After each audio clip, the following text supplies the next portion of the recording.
Ladies and gentlemen, welcome back to another podcast. I'm yours truly, Marcus. Thank you guys for tuning in. We are here to discuss the Week 14 matchup between the Indianapolis Colts heading down to Jacksonville to take on the Jacksonville Jaguars. This game is going to be something. If any Colts fans know, this is always a roller coaster when this team travels down to Jacksonville, and it's because that they can never win. This game has a lot at stake. It's a little bit different. Of course, hopefully it's not the same outcome, but appreciate you guys for tuning in. Check us out on all platforms. Check out the website, thebluestable.com.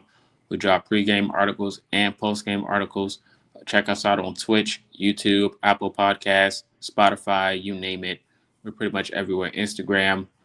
Just look up the Blue Stable Podcast and you'll find us. But thank you guys for tuning in. I am Marcus. We are here to discuss the game at hand between the Indianapolis Colts and the Jacksonville Jaguars.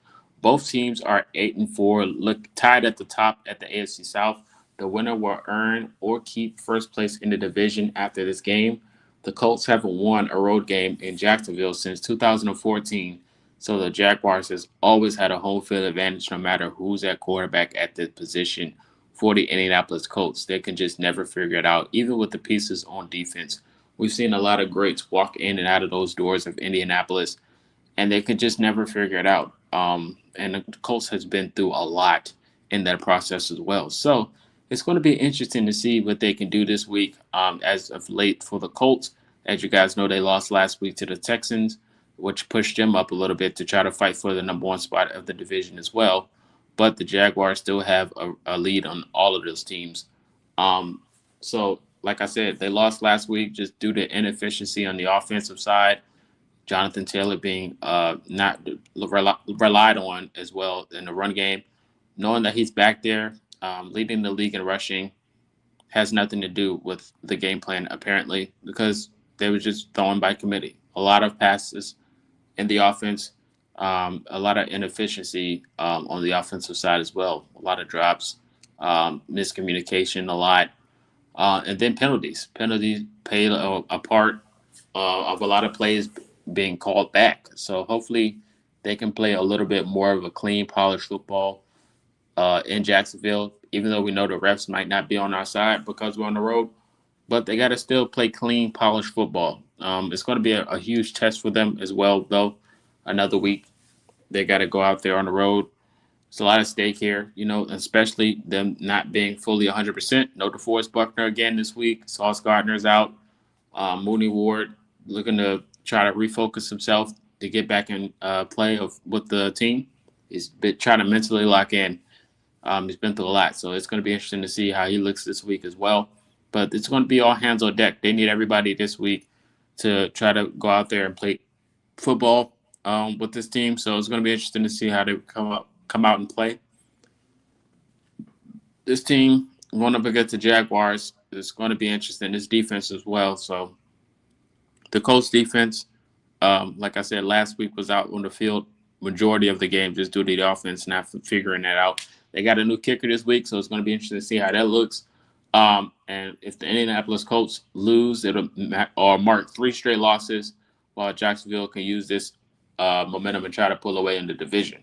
When you look at this game, the Colts' strength is definitely the running game. When you look at Jonathan Taylor, but he's running to one of the top run defenses in the league with Jacksonville, so they're definitely going to try to force Daniel Jones to throw the ball, especially him being hobbled with that fibula injury. They're definitely going to try to get them to go out there and try to pass the football. And Daniel Jones has got to go out there and just do what he got to do. So it's going to be interesting to see if he can go out there and play clean football. No turnovers last week, but that had a lot to do just due to them not moving the chains at all. So hopefully he can go out there and figure it out and try to lead this team to victory. And the Jaguars, like I said, on the opposite side with the pressure in the defensive front, they can force the Colts to make a lot of mistakes, and it can affect the rhythm of the offense for the Colts like it always does. So that's something to look forward to watching this week. Like I said, Jacoby Myers and Trevor Lawrence look like they got chemistry, with the consistency in that, that can be Achilles heel for the Colts defense if they can't figure that out. Like I said, Mooney Ward is going to have a lot on his plate this week to try to monitor, Jacoby Myers or whoever he's guarding. But the Colts defense is going to have to lock in on all phases. We're dealing with a lot of injuries with Sauce Gardner, no DeForest. Got a few players. Well, everyone was pretty much practicing this week. Taekwon, Kenny Moore, uh, Daniel Jones was practicing. Everyone is pretty much available, except for the ones that's pretty much been out for a while. So, like I said, majority of the players are active this week, so they pretty much don't have an excuse. They just got to go out there and have a good scheme and play clean football. If Jacksonville wins, like I said, they force Indy to a lot of to throwing the ball more than they have to run. You can expect a lot of stunts and disguises, maybe a few more sacks this week than what we've seen last week, or maybe even turnovers. If the pressure can go out there and force Daniel Jones to make some errors. Like I said, we're used to seeing quarterbacks struggle in Colts jersey in Jacksonville, so Daniel Jones would just fit right in. So I wouldn't be surprised if if that's the case. But like I said, running the ball, balancing it out between running and passing, and try to sustain drives, keep the clock moving, and try to exploit the secondary for Jacksonville. That can be something to look at. Alec Pierce has been on the tear lately. Trying to get him more involved this week will be my idea. Besides Jonathan Taylor being the guy. So like I said, the two big play guys for both sides is Myers and Jonathan Taylor. Um, to pretty much shift this game to where they wanted to go. But like I said, Jaguars got all the momentum right now with the record, the win streak, the home crowd, and just all of those things can play mentally into the heads of the Colts if they don't lock in, and especially with the referees. Like I said, being on the road, especially with everything that's happened in the past, a lot of these players know the history or been in experienced it, so they already know what to expect going into this game. They just got to go ahead. That pregame speech, you got to lock these guys in to go out there and play football. So we'll see how it looks going into this game. It can either be a close one or a shootout, and that can go for either team. So it's going to be interesting to see. Like I said, I still got faith in the Colts to go out there and win this game, break the curse. I say it every year, but this could be another year, another moment when that happens. It's only once in a blue moon you get Jonathan Taylor to play how he plays. He did it before, but I think this is his best version.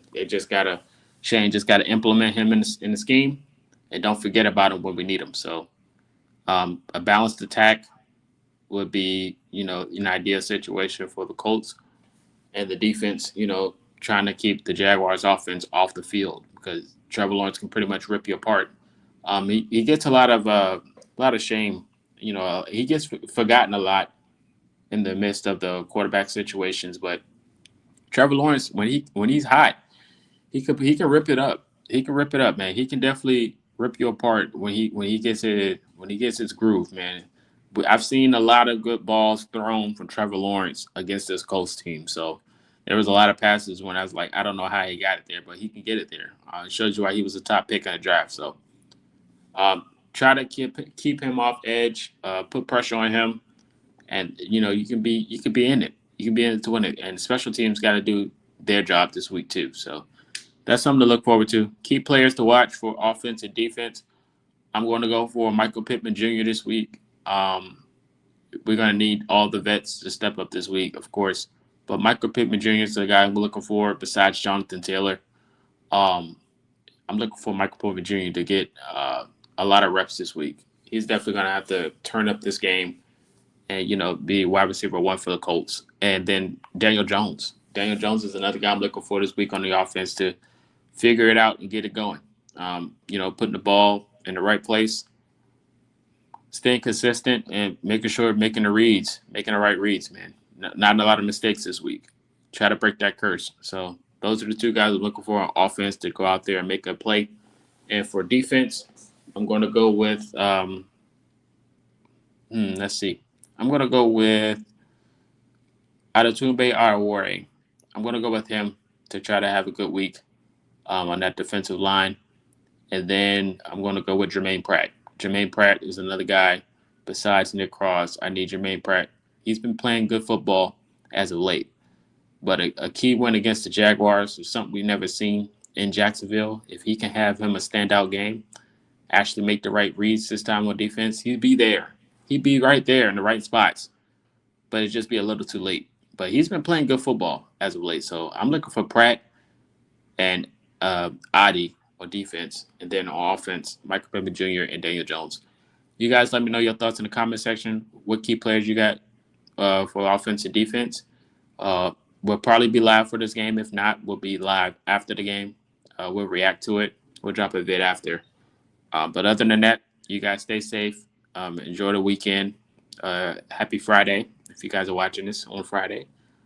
Safe travels if you're going anywhere. Stay safe. Drink responsibly. This is Marcus, and until next time, you guys have a good one. And Colts, don't disappoint. See you guys.